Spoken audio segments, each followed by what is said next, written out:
The red heartbeat of New York flashing out over a population sheltered indoors. Good evening once again, day 1182 of the Trump administration. 202 days remain until our presidential election.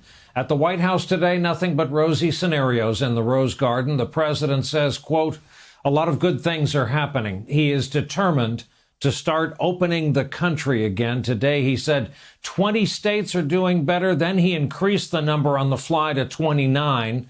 That, of course, is well over half the states in our country. He said we're a country that's getting better, and he is going to clear some states to open, as he continues to call it, before May 1st. Where the states are concerned, he said, quote, we have the right to do whatever we want. In other news, and we'll have more on this in a moment, he says he doesn't know anything about his name needing to appear on those IRS checks that are going out. And he slipped a bit of news into today's briefing. The U.S. is about to send ventilators to Russia. As we let all that settle in, let's check back in with the real world, shall we? This was the deadliest day thus far for this epidemic in the U.S., with 2,492 new deaths. 2,492. Tonight, more than 32,000 Americans have lost their lives. And despite the self-congratulation at the White House, we have crossed an important milestone. We've now tested 1% of our U.S. population. Another way of putting this is, if we start testing 1 million Americans a day for the next year, we would then know with something closer to certainty how many Americans have this virus. Worldwide, cases now closing in on 2 million. Tonight we have breaking news of the grisly and sad variety as well. It's from the New York area. The New York Times reporting that police in the small town of Andover, New Jersey, quote, discovered 17 bodies piled inside a nursing home in a small morgue intended to hold no more than 4 people. This is a nursing home where several previous deaths had been linked to coronavirus. Today, the president spent a lot of his briefing blaming Senate Democrats for the vacancies in his administration, positions he says are critical to combating the spread of the virus. He urged the Senate to adjourn so he can use recess appointments to install nominees, a move that would no doubt provoke a confrontation with Congress, which is out of town until May 4th. Many positions that are unstaffed because we can't get the approvals. The Democrats are holding us up. We cannot get approval. We've gotten judges because we go through the process. The Senate should either fulfill its duty and vote on my nominees, or it should formally adjourn so that I can make recess appointments. We have a tremendous number of people that have to come into government, and now more so than ever before because of the virus and the problem.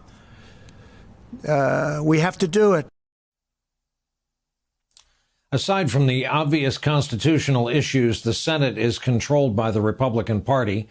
Tonight, Majority Leader Mitch McConnell also issued a statement reiterating nominees will need consent from Democrats. Trump also previewed his effort to issue guidelines for governors to reopen their economies, and he seemed to imply that the U.S. was so flush with medical supplies, we can now start sending them abroad.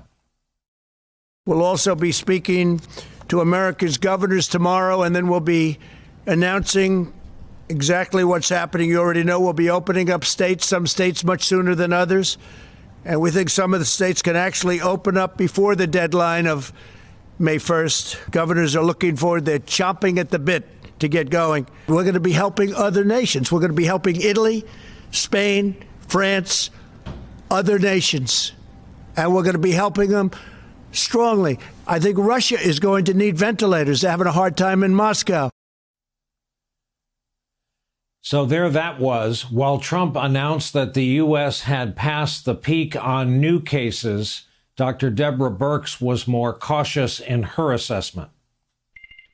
We've seen declines in cases across the country. We are remaining concerned, and we've been having discussions with Rhode Island. Rhode Island and Providence are in a unique situation.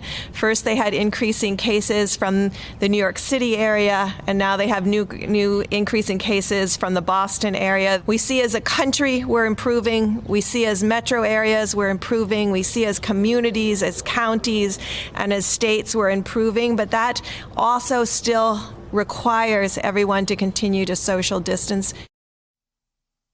Today, Michigan's governor was the target of demonstrators who rallied at the state capitol protesting Governor Whitmer's stay-at-home orders. We'll have more on that later in the broadcast. Protesters in Kentucky also gathered at that state capitol to object to their governor's emergency measures. Meanwhile, the virus has spread into more of rural America. There are concerns that few communities will be able to handle a possible onslaught of cases on the local level.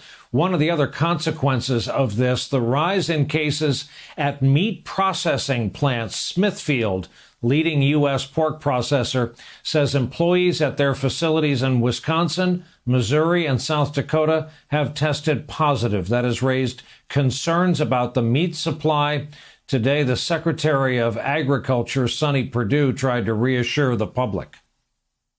There's been a lot happening this week as COVID-19 is impacting food processing facilities, as you know. For Americans who may be worried about access to good food because of this, I want to assure you the American food supply is strong, resilient, and safe. Meanwhile, millions of out-of-work Americans are in desperate need of help, and that number is expected to grow by about another 5 million when the new unemployment numbers come out tomorrow. That would bring our total now to a number north of 22 million.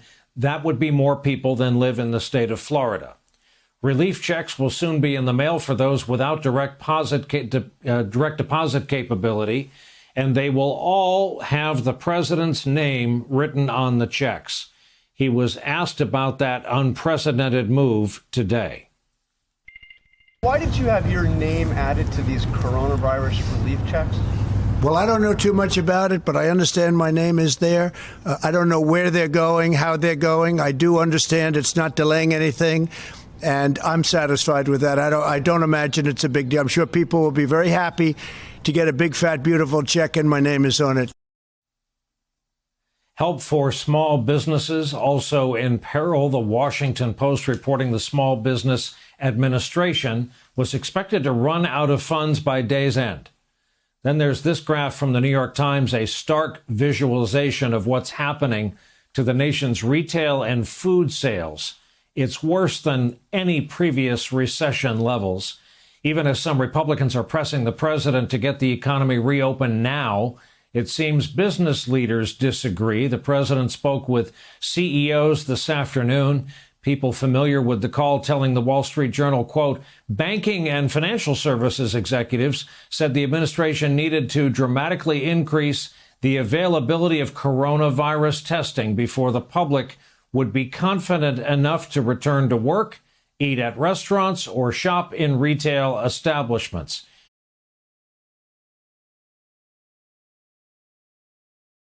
Hey there, I'm Chris Hayes from MSNBC. Thanks for watching MSNBC on YouTube. If you want to keep up to date with the videos we're putting out, you can click subscribe just below me or click over on this list to see lots of other great videos.